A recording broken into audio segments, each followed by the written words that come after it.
لا يدخل أحدهم الجنة بعمله قالوا ولا أنت يا رسول الله قال ولا أنا إلا أن يتغمدني بفضل منه ورحمة صدق رسول الله صلى الله عليه وسلم. سلام من الرحمن نحو جنابه لأن سلامي لا يليق ببابه. ആദരണീയരായ ഉസ്താദുമാരെ, മുഅ്മിനീങ്ങളെ, മുഅ്മിനാത്തുകളെ, സൂറത്തുൽ വാഖിഅയിലെ ഉത്തമ വിഭാഗത്തിന് നൽകുന്ന സ്വർഗീയ സുഖങ്ങളിൽ അവസാനത്തെ ഒരു സുഖം, അത് അവസാനം പറഞ്ഞത് ഏറ്റവും വലിയ അനുഗ്രഹം. അതായത് നേരത്തെ നമ്മൾ തുടക്കത്തിൽ ഒന്ന് പറഞ്ഞു, ഉലൈകൽ മുഖറബൂൻ, അവർ അല്ലാഹുവിന്റെ സാമീപ്യം കരസ്ഥമാക്കിയ മഹാരഥന്മാർ. ഇനി അവസാനം പറയുന്നതും നമ്മളെല്ലാവരും കൂടുതൽ ഇഷ്ടം വെക്കുന്ന, ഏറെ സന്തോഷം നൽകുന്ന അനുഗ്രഹമാണ്. അതിനു മുമ്പ്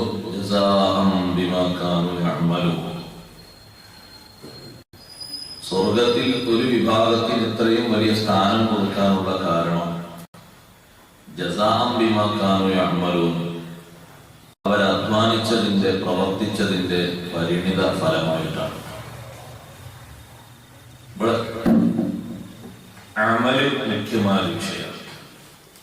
സമ്പാദ്യത്തിന് വേണ്ടി, സമ്പാദനത്തിന് വേണ്ടിയാണ് നമ്മൾ ഈ ദുനിയാവ്. ആഖിറത്തിലേക്ക് പോകുമ്പോൾ നമ്മുടെ ഓരോ സെക്കൻഡുകളിലും അള്ളാഹുവിന്റെ വജഹിന് വേണ്ടി നിറഞ്ഞ അമല് നമുക്കുണ്ടാകും. അള്ളാഹു തൗഫീഖ് നൽകട്ടെ.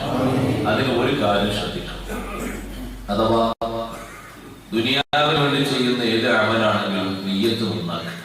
എന്നാൽ അതൊക്കെ ആഖിറത്തിന് വേണ്ടിയുള്ളതാണ്. ഹദീസിൽ കാണാം, രാത്രി കിടന്നുറങ്ങുന്ന ഒരു മനുഷ്യൻ വുളു എടുത്തു, കിടന്നുറങ്ങാൻ നോക്കുമ്പോൾ എല്ലാവരും വുളു എടുക്കും. മിസ്വാക്കൊക്കെ ചെയ്ത് നല്ലോണം വുളു എടുത്തു, മിസ്വാക്ക് ചെയ്ത് വുളു എടുക്കും. അക്തർ പുഷം, നമ്മുടെ മരണം ഒരു പക്ഷേ ഉറക്കത്തിലായിരിക്കും. അങ്ങനെ വരാം, ഉണർവ് ലഭിച്ചില്ല. പക്ഷെ ആ സമയത്ത് നമ്മുടെ അടുത്തേക്ക് വരുന്ന മലക്കുകൾക്ക് നമ്മുടെ ഈ വാസനയിൽ അവർക്കൊരു വിഷമം തോന്നരുത്. കിടക്കുന്ന കിടപ്പറ എപ്പോഴും നല്ല വൃത്തിയും സുഗന്ധപൂരിതവുമാകണം. അതെല്ലാ ദിവസവും ഇങ്ങനെ ആ വിരിക്കുന്ന വിരിപ്പ് ഒന്നാകാൻ പാടില്ല. ഒരു 3-4 വിരിപ്പൊക്കെ വേണം. അപ്പൊ അതിന്റെ എല്ലാ പാടുകളും ചിത്രങ്ങളും ഒരുപക്ഷെ വേണമെങ്കിൽ ഇന്ത്യന്റെ മേപ്പൊക്കെ അതിൽ കാണും. അങ്ങനെ അല്ല, അത് മാറ്റി നല്ല വൃത്തി, അത് സുന്നത്താണ്. തുണികുപ്പായം മാത്രം മാറ്റിയല്ല സുന്നത്ത്. ആ വിരിപ്പും നിസ്കാരക്കുപ്പായൊക്കെ മാറ്റി സുന്നത്താണ്. നിസ്കാരക്കുപ്പായം ചിലപ്പോഴൊക്കെ നമുക്ക് വലിയ സങ്കടം തോന്നും. വലിയ വീട്ടിലേക്കാണ് മുസല്ല നോക്കട്ടെ, ഈ മുസല്ലയിലേക്കാണ് നിസ്കാരക്കുപ്പായം ഉണ്ടാക്കുക. അപ്പൊ ഈ മുസല്ല അടക്കം കൊണ്ടുവരും. പഠിച്ചോലെ നിസ്കാരക്കുപ്പായത്തിന് കാണുമ്പോൾ ഒരു പാവം, അത് ഇനി തുന്ന സ്ഥലം അങ്ങനെ നിസ്കരിക്കുന്ന ഡ്രസ്സല്ലേ, അത് നല്ല വെണ്മയിൽ നല്ലോണം തേച്ച്. ഞാൻ സഹോദരിമാരോട് സാധാരണ ക്ലാസ് എടുക്കുമ്പോൾ ചാൻസ് കിട്ടുമ്പോഴൊക്കെ പറയുന്നത്, സാധാരണ സ്ത്രീകളുടെ ക്ലാസ് എടുക്കാൻ പോകില്ല, അഥവാ കുടുങ്ങി പോകേണ്ടി വന്നാൽ പറയും. അവിടെ സഹോദരിമാരൊക്കെ പറയും നിസ്കാരക്കുപ്പായം ചുറ്റി മടക്കിയൊക്കെ. അത് പിന്നെ എടുക്കുമ്പോൾ തന്നെ ഉള്ള വിഷമം. നല്ല വൃത്തി വേണം നിസ്കരിക്കുന്ന ഡ്രസ്സ്.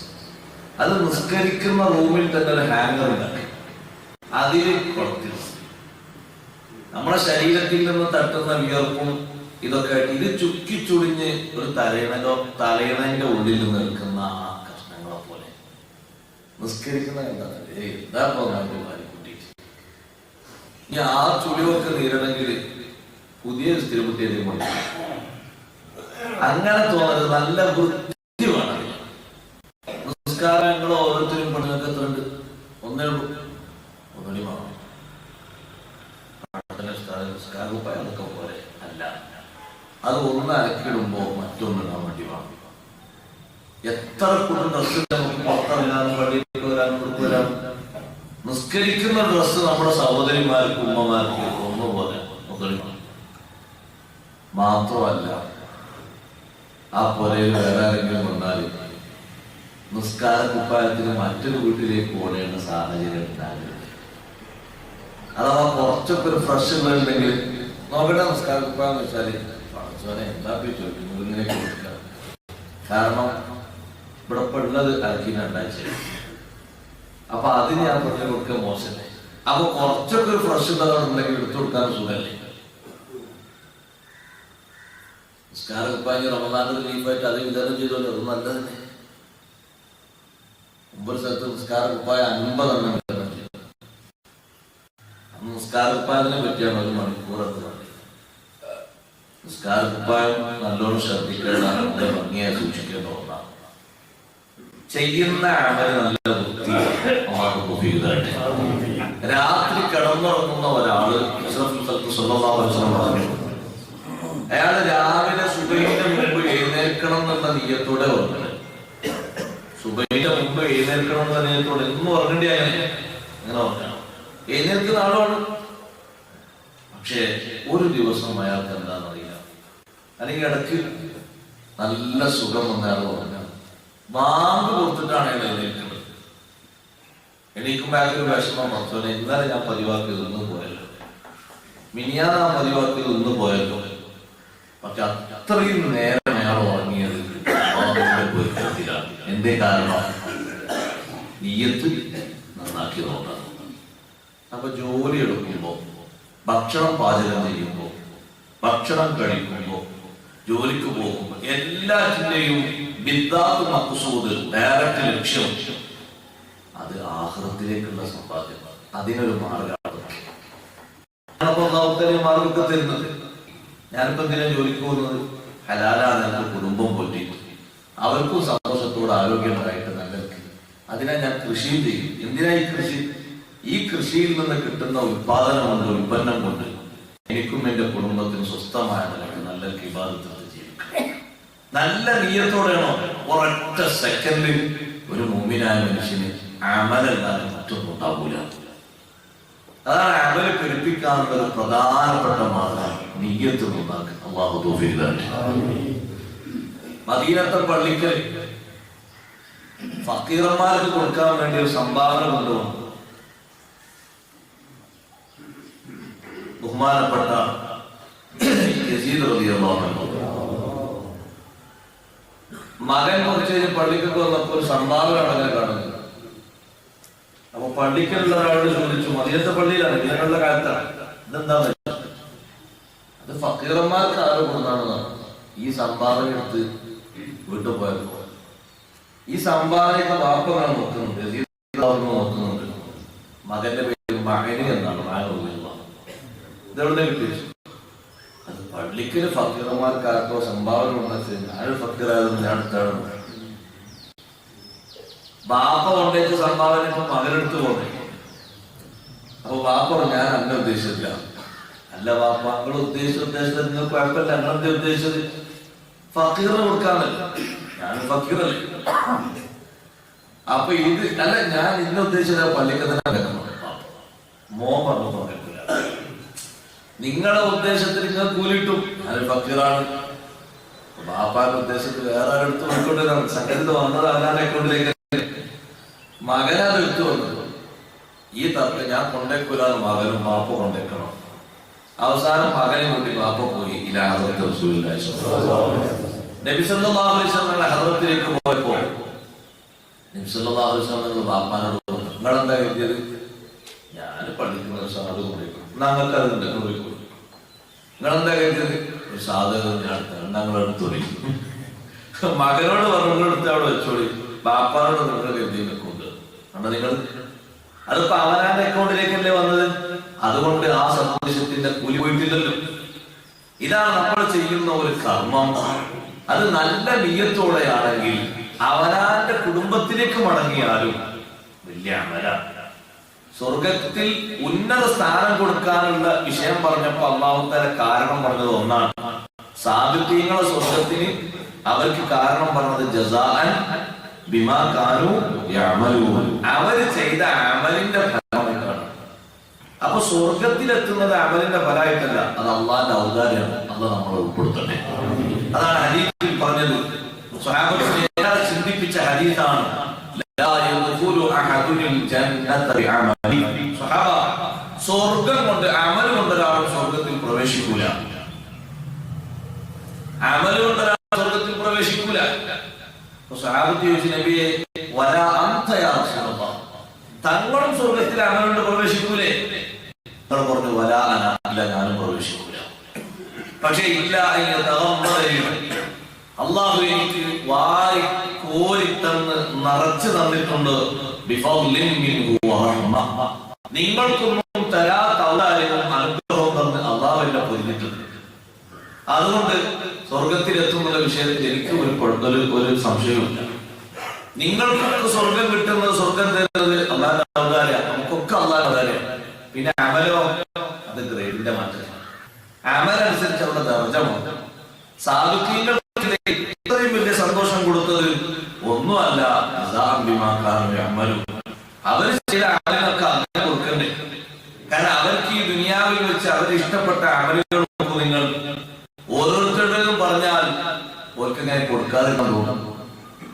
ബഹുമാനപ്പെട്ട അബൂബക്കർ സിദ്ദീഖ് റളിയല്ലാഹു അൻഹു ഈ ദുനിയാവിൽ ഏറ്റവും ഇഷ്ടപ്പെട്ട അമൽ 3 എണ്ണമാണ്. തങ്ങൾ പറഞ്ഞു, എനിക്ക് ദുനിയാവിൽ 3 അമലുകൾ എപ്പോഴും ഇഷ്ടമാണ്. ഒന്ന്, അന്നദുറു ഇലൈക, നബിയെ തങ്ങളിലേക്കുള്ള നോട്ടം എനിക്ക് ഇഷ്ടം. ഒരു ദിവസം പോലും തങ്ങളെ കാണാതെ സിദ്ദീഖ് റളിയല്ലാഹു അൻഹു ഇരിക്കാൻ കഴിയൂല. കഅബയുടെ ചാരത്ത് പ്രസംഗിച്ചു കൊണ്ടിരിക്കുമ്പോ ശത്രുക്കൾ വന്ന് അടിച്ചു വീഴ്ത്തി, മൂക്കിൽ നിന്ന് കരിമൂക്കിൽ നിന്ന് രക്തം പൊട്ടി വീഴി, ബോധരഹിതനായ വീട്ടിൽ കൊണ്ടുപോയി കടത്തി. ബോധം തെളിഞ്ഞ ഉടനെ തന്നെ ചോദ്യം, മാ ഫുഇല റസൂലുള്ളാഹി സ്വല്ലല്ലാഹു അലൈഹി വസല്ലം, നബിതങ്ങൾക്ക് എന്തേ പറ്റി? ഉമ്മ വള്ളപ്പാത്രമായിട്ട് അടുത്ത് നിൽക്കാൻ മോനെ ഒന്ന് കുടിക്കും. അല്ല, എനിക്കത് അറിയണം, അതറിഞ്ഞിട്ട് മതിക്കണം. എത്ര നിങ്ങൾ ആലോചിച്ച് നോക്കുക, രക്തം പോയാൽ തന്നെ ശരീരത്തിന് ക്ഷീണം കൂടും. അതേ ആലോചിച്ച് തന്നെ ബോധക്ഷീണം സംഭവിച്ചു. എന്നിട്ടും അവരെ ഹുബ്ബ് എന്തു പറ്റി തങ്ങൾക്ക്? അപ്പോ ഞാൻ വെള്ളം കുടിക്കാതിരുന്നപ്പോ എളാമത്തന്മാരിൽപ്പെട്ട ഒരാൾ പറഞ്ഞു, ഞാനവിടെ പറഞ്ഞയച്ചപ്പോ റിസൾട്ട് ഇപ്പൊ വരും. വന്നിട്ട് പറഞ്ഞു, നിങ്ങൾക്കൊരു കുഴപ്പമില്ല, സന്തോഷത്തിലാണ്. എനിക്കൊന്ന് കാണണം, കണ്ടിട്ടേ ഞാൻ കുടിക്കുന്നു. സിദ്ദീഖ് കയ്യും പിടിച്ച്, അവശതയുണ്ടെങ്കിലും ക്ഷീണമുണ്ടെങ്കിലും കയ്യും പിടിച്ച് അള്ളാഹുവിന്റെ ഹബീബിനെ കണ്ടുവന്ന ശേഷം നല്ല സന്തോഷത്തോടെ വെള്ളം കുടിച്ചു. അന്നദുറു ഇലൈക, തങ്ങളിലേക്കുള്ള നോട്ടം എന്റെ ഹോബിയാണ്. പിന്നെ മറ്റെനിക്കുള്ളൊരു സന്തോഷം അവിടുത്തെ മുന്നിൽ ഇരിക്കുക, അതെനിക്ക് വല്ലാത്തൊരു സന്തോഷമാണ്. രാത്രി എന്നും ഇശാനസ്കാരം കഴിഞ്ഞാൽ നബി തങ്ങളെ കൂടെ വീട്ടിലേക്ക് പോകും. തങ്ങൾ കിടക്കാൻ വേണ്ടി ഇങ്ങനെ ഒരുങ്ങുമ്പോ സലാം പറഞ്ഞു. പകലും അതേ ഒരു വരവ് നബി സല്ലല്ലാഹു അലൈഹി വസല്ലം വീട്ടിലേക്ക് വരും. അപ്പോഴൊക്കെ തങ്ങളെ മുന്നിൽ ഇരിക്കുന്ന ആ ഒരു സന്ദർഭം ശുദ്ധീകരണം വല്ലാത്തൊരു സംഭവിക്കുന്ന സമയമാണ്. മൂന്നാമത്തെ ഒന്ന്, എന്റെ സമ്പത്ത് തങ്ങൾക്ക് വേണ്ടി ചെലവ് ചെയ്യാം. ഇതൊക്കെ ദുനിയാവിലെ ഇഷ്ടമാണ്. ഇങ്ങനൊരു ഇഷ്ടമാണ് അബൂബക്കർ സിദ്ദീഖ് റളിയല്ലാഹു അൻഹു. ശാഫിഈ ഇമാം റളിയല്ലാഹു അൻഹു പറഞ്ഞു, ഈ ദുനിയാവിൽ 2 കാര്യങ്ങളില്ലെങ്കിൽ എനിക്കിവിടെ ജീവിക്കാൻ പറ്റില്ലായിരുന്നു.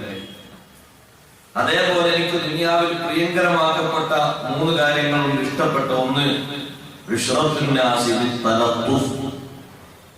നല്ല സ്നേഹത്തോടെ ജനസമ്പർക്കം, സ്നേഹത്തോടെയുള്ള ജനങ്ങളോടുള്ള സഹവാസം എനിക്ക് വലിയ ഇഷ്ടമാണ്. എല്ലാവരോടും സഹവസിച്ച് കഴിയുന്ന മഹാനാണ് ഇമാം ശാഫിഈ റളിയല്ലാഹു അൻഹു. അതിൽ തലത്തുഫി, നല്ല സ്നേഹത്തോടെ പെരുമാറ്റം. രണ്ടാമത്തെ ഒന്ന്, പ്രയാസപ്പെടുത്തുന്ന ഒരു കാര്യം അത് ഒഴിവായി. ജനങ്ങളങ്ങനെ ബുദ്ധിമുട്ടാക്കുന്നതിലേക്ക് അത് ഞാൻ തന്നെ ഉണ്ടാവില്ല. മൂന്നാമത്തെ കാര്യം, ചിലര് പറയുന്നത് ഷാഫി ഇമാമുകൾ മറ്റൊക്കെ മദ്ഹബിന്റെ ഇമാമുകളൊക്കെ ഫുഖഹാക്കളാണ്, അവർക്കൊന്നും തസവുഫും മറ്റൊന്നും അറിയില്ല. അല്ല, തസവുഫിന്റെ മാർഗം അവലംബിക്കും. തസവുഫിന്റെ മാർഗം എന്ന് പറഞ്ഞാൽ പറ്റാത്ത മാർഗം പറ്റുന്ന മാർഗമാണ്. എന്താ തസവുഫിന്റെ മാർഗം എന്ന് പറയുന്നത്? നിങ്ങൾ നമ്മളൊക്കെ ചെയ്യുന്ന അമലുകളിൽ അദബ് പാലിച്ചാൽ അതിനെ തസവുഫ്. അദ്കിയായി പറഞ്ഞു, ഇന്ന തസവുഫ കുല്ലഹു ലഹുവൽ അദബ്. തസവുഫ് എന്ന് പറഞ്ഞാൽ അതിന്റെ ഏറ്റവും പ്രധാനപ്പെട്ട അദബാണ്. ആ അദബ് പാലിക്കുന്ന പോലെ പാലിക്കണം. എങ്ങനെയാണ് അദബ്? ഒരാൾ വീട്ടിലേക്ക് കയറുമ്പോ കുറെ അദബ്, ഇതിൽപ്പെട്ട പ്രധാനപ്പെട്ട അദബ് അയാൾ എങ്ങനെ കയറണം, എന്താ പുറത്ത് ചൊല്ലേണ്ടത്, വാതിൽ തുറന്നിട്ട് ആളെ കാണുമ്പോ എന്താ ചൊല്ലേണ്ടത്, ആളില്ലെങ്കിൽ എന്താ ചൊല്ലേണ്ടത്, ആളുണ്ടെങ്കിലും ഇല്ലെങ്കിലും സ്പെഷ്യൽ ദിക്ർ വേറെ. അതങ്ങനെ പാലിക്കലാണ് ശരിയായ തസവ്വുഫ്. അത് പാലിച്ചു വരുമ്പോഴാണ് ആ മനുഷ്യൻ യഥാർത്ഥത്തിൽ ആത്മീയ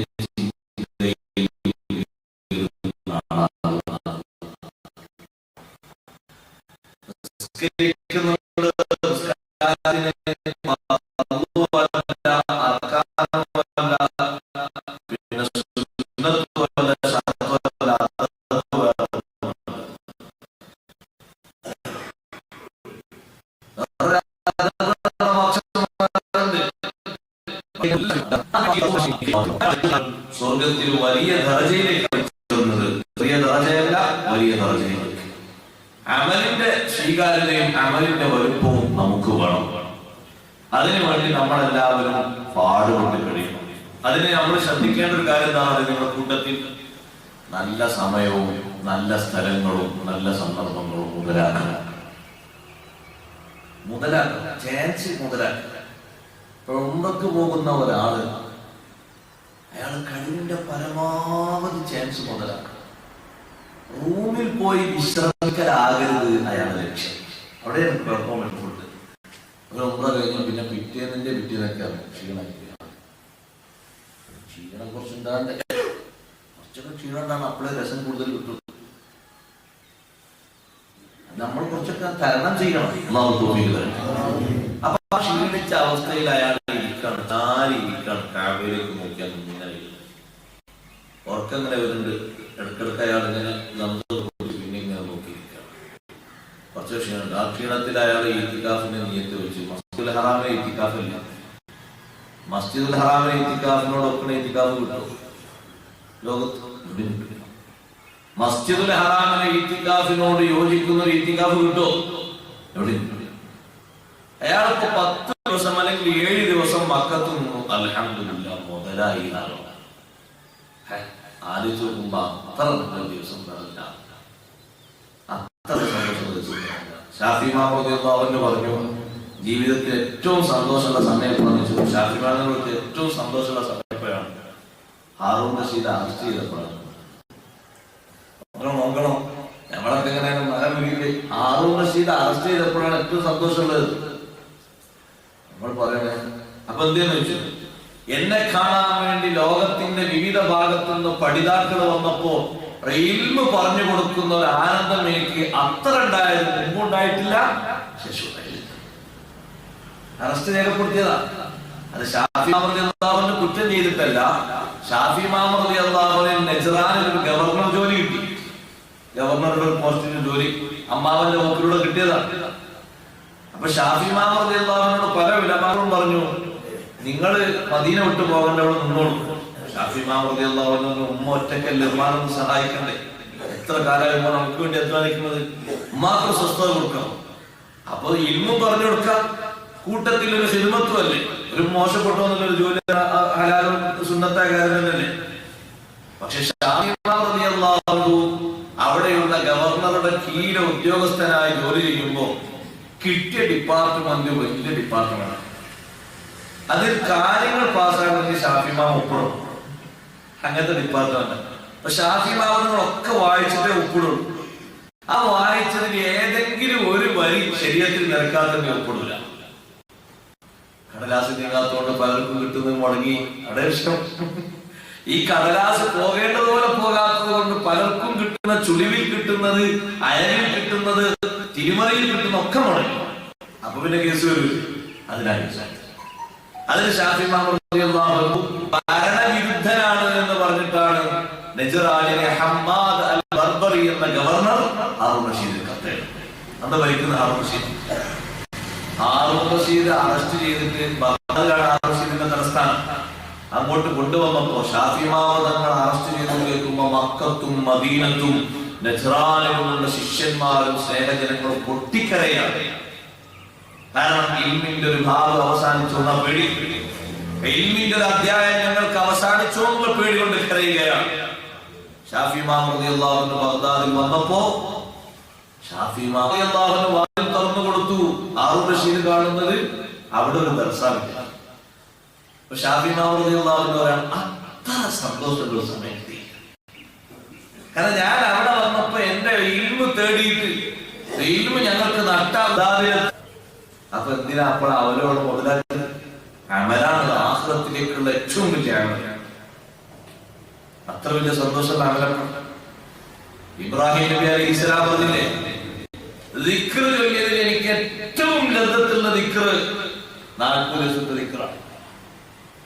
തീയിന്റെ ഉള്ളിൽ വെച്ച് ഞാൻ ചൊല്ലിയ അന്നത്തെ ദിക്ർ പോലെ എനിക്ക് മധുരമുള്ള ദിക്റില്ല.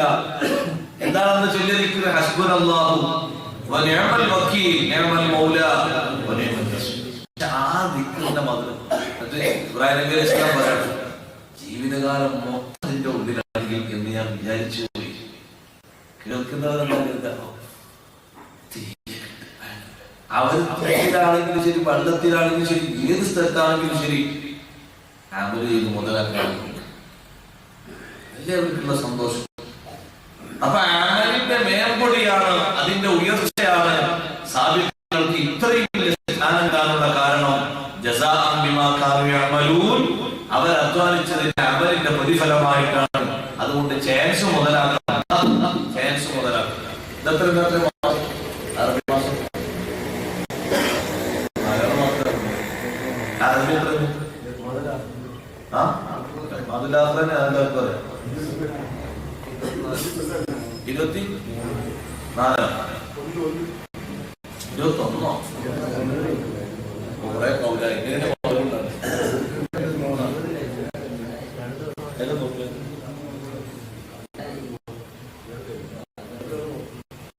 ഒരു നല്ല ചാൻസ് പറഞ്ഞുതരാനാ. അല്ലാതെ വേറെ ക്ലാസ് എടുക്കാൻ വേറെ മനസ്സിലായിട്ടൊന്നല്ല, നല്ലൊരു ചാൻസ്. ഇതാ സുവർണാവസരം ഒന്ന് വരുന്നു, നമ്മളൊക്കെ മുതലാക്കണം. അതിനു വേണ്ടിയാ പറഞ്ഞിരുന്നത്. ഞാൻ അടുത്ത ആഴ്ച പറഞ്ഞാൽ പുസ്തകം കഴിഞ്ഞ ആഴ്ച പറഞ്ഞത് അവിടെ നേരത്തെ തന്നെ പറഞ്ഞു. അല്ലാഹു തൗഫീഖ് തരട്ടെ നമുക്ക് എല്ലാവർക്കും. അല്ലാഹു തൗഫീഖ് തരട്ടെ. ദുആഇ ഉത്തരം കിട്ടുന്ന, കഷ്ടപ്പെടുന്ന ആളുകൾക്ക് സങ്കീർണതകളൊക്കെ ഇറക്കി വെക്കാനുള്ള, ദുനിയാവിലെയും ആഖിറത്തിലെയും മോചനത്തിന്റെ വാതിൽ തുറക്കാനുള്ള ദുആഇന്റെ ഉത്തരത്തിൽ ഏറ്റവും പ്രധാനപ്പെട്ട ഒരു രാവാണ് അവ്വലു ലൈലത്തിൻ മിൻ റജബ്, റജബിന്റെ ആദ്യ രാത്രി.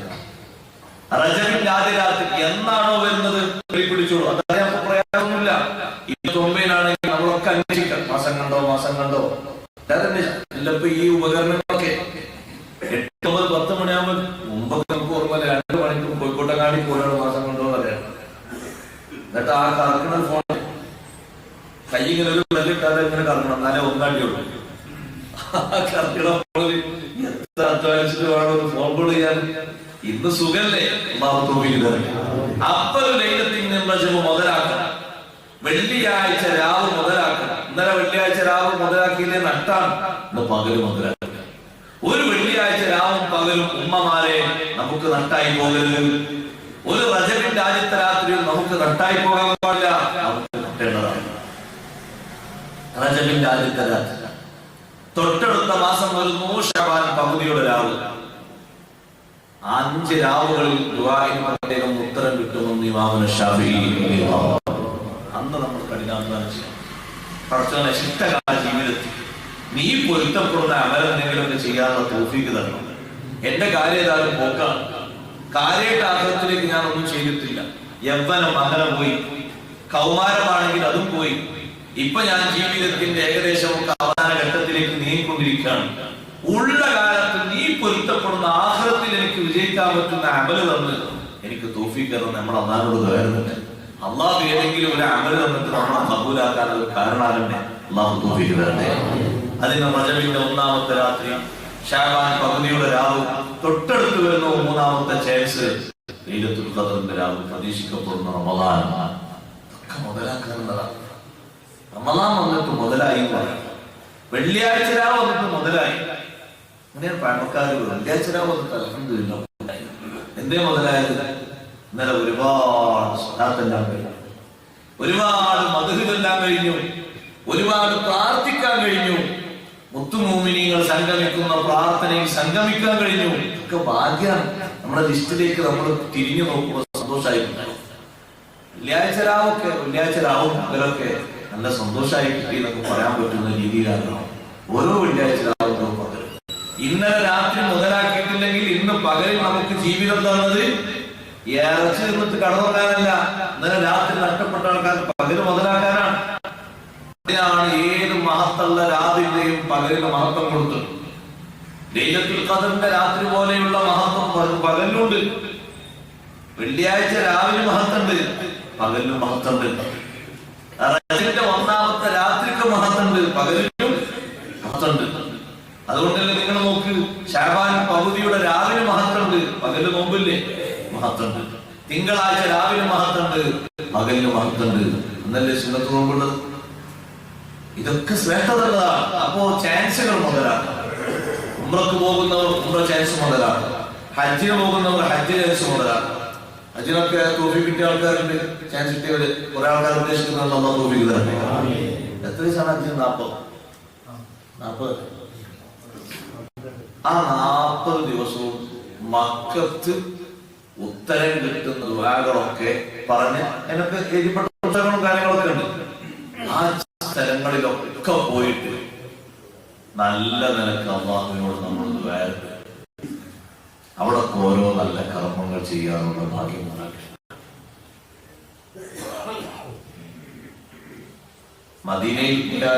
മദീനയിൽ പഴയ കാലത്ത് ഉള്ള സ്ഥലങ്ങൾ പല സ്ഥലങ്ങളും ഇന്ന് പരിവർത്തനപ്പെടുത്തിയിട്ടുണ്ടെങ്കിലും നമ്മൾ ആ സ്ഥലങ്ങളിലൊക്കെ ഒന്ന് സമീപിച്ചുകൊണ്ട് അന്ന് അർഹതപ്പെടുത്തിയ ബഹുമാനങ്ങളൊക്കെ ഉള്ള സ്ഥലമായതുകൊണ്ട് ഇന്നും ആ ബഹുമാനങ്ങൾക്ക് ഒരു കുറവുമില്ല. ബഹുമാനങ്ങളൊന്നുമുണ്ട്. സ്വഹാബത്തൊക്കെ ഇരുന്ന ഒരു തോട്ടം, അതാണ് ബനു സായിദ ഗോത്രക്കാരുടെ ഒരു പന്തൽ. അതിപ്പോ പന്തലായിട്ടല്ല, ഒരു കാലത്തെ അവിടെ അവരിരുന്നു എന്ന നിലക്ക് നമ്മളൊന്ന് ഇരിക്കുകയാണ്. അവരെന്തിനാണ് ഒരുമിച്ച് കൂടിയത്? ബൈഅത്തിന് വേണ്ടിയാണ്. മക്കത്ത് അവരിരുന്ന കേന്ദ്രം, സ്വഹാബത്ത് മുഴുവനും തമ്പടിച്ച കേന്ദ്രങ്ങൾ ധാരാളമുണ്ട്. അതിൽ പരിശുദ്ധമാക്കപ്പെട്ട കേന്ദ്രങ്ങളിലൊക്കെ നമ്മൾ പോയിരുന്ന് പ്രാർത്ഥിക്കും. ഉത്തമ വിഭാഗത്തിന് സ്വർഗം കിട്ടാനുള്ള കാരണം പറഞ്ഞത് സ്വർഗത്തിൽ കടക്കാനുള്ള കാരണം, സ്വർഗത്തിൽ മാറാനുള്ള കാരണം ബിമാകാമലൂൻ, അവർ ചെയ്ത അമലിന്റെ അമലിനെ അല്ലാഹു തൗഫീഖ് നൽകട്ടെ. ഇനി ആ വിഭാഗത്തിന് സ്വർഗത്തിൽ ലഭിക്കുന്ന ഏറ്റവും ആവശ്യമായ സംസാരം, അതിന്റെ കേന്ദ്രമാണ് ഇവിടെ ദുനിയാവിലെ കേന്ദ്രം. മഗ്‌രിബ് ജമാഅത്തിന് പോകാൻ രണ്ടാൾക്കാർ, മഗ്‌രിബ് ജമാഅത്തിന് പോകാണ്. പോകുമ്പോ ഒരു വർത്താനം തുറന്നു വെച്ചു, അവരെ പറ്റി രണ്ടാളെ പറ്റില്ല, അവരെ പറ്റിയാണെങ്കിൽ അവർക്ക് തന്നെ പറഞ്ഞു വെക്കാനും പുറത്തൊരാളെ പറ്റും. നിസ്കാരത്തിന് പോകാട്ടോ, പോകുന്ന കൂലിയത്ത് ആ വർത്താനം കൊണ്ട് പോയി. നിസ്കാരം കഴിഞ്ഞ് ദിക്റൊക്കെ കഴിഞ്ഞ് സ്വർഗം കിട്ടാനുള്ള ദിക്റൊക്കെ ചെയ്ത് പുറത്തിറങ്ങുമ്പോഴേക്ക് അത് ബാക്കിയുള്ള പൂരിപ്പിച്ച നിസ്കാരം അതൊക്കെ വേറെ ആളെ കൊണ്ട് കൊടുത്തു. എന്താണ് ഞാൻ തന്നെയാണ് ആശ്രയം സുബി അടക്കാൻ കഴിഞ്ഞു. എന്താണ് ദിക്റൊക്കെ കഴിഞ്ഞാലോ പിന്നെ നമ്മളെ മറ്റേ ഓനങ്ങനെ അത് പോയി. ഒരു കാര്യപ്പെട്ട മീറ്റിംഗ്, ഇസ്ലാമിന്റെ ഒരു മീറ്റിംഗ് കഴിഞ്ഞാൽ അപ്പോഴും അങ്ങനെ തന്നെ.